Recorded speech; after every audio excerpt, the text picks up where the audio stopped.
Shalom, my name's Uma and I'm a diasporic Jewess from the USA.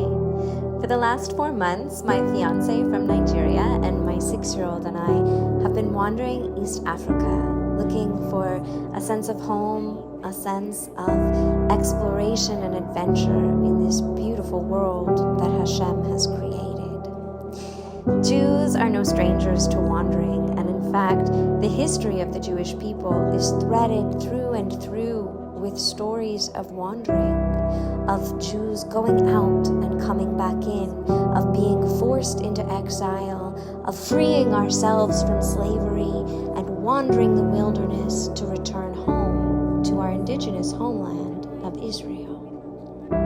This week is the Festival of Sukkot, a Jewish festival in which we are commanded by Hashem to rouse joy and to build temporary dwelling spaces, or sukkahs, little temporary huts, usually that have 4 walls or at least 2.5, and whose roofs or ceilings are built of leaves and palm fronds and things such that we can see the sky.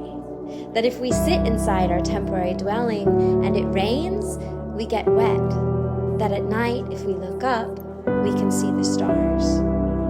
This week of Sukkot, we do this to commemorate, to remember what it was like for our ancestors to wander in the desert, in between slavery and returning home to the land of Israel, the indigenous homeland of the Jewish people. For 40 years, our ancestors wandered the desert, having nothing but temporary huts and tents to live in, and the promise from Hashem that we would return home. Living in these conditions, with the glory cloud above us, the promise that Hashem was with us was the way that we could get through the adversity of the material realm of the unknown. Life is not easy.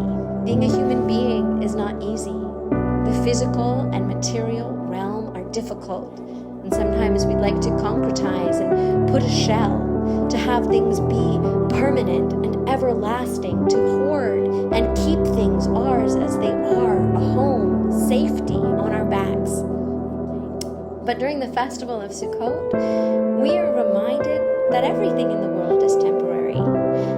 But, like a starfish losing a limb, it can grow back, that when we bind our will to the promise of Hashem, when we make each moment, regardless of where we are or what we're traveling through, a moment to dwell in Hashem's presence, to make verily our life, our wandering, our pain, our confusion, our joy, when we make it an altar that we build to Hashem and enter there with Him, then though we wander, we are not lost.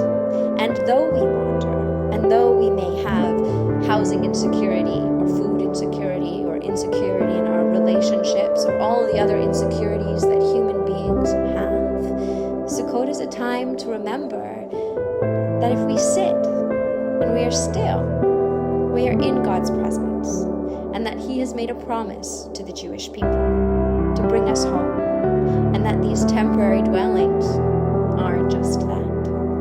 So here's to a beautiful and joyous Sukkot. May you remember that though you may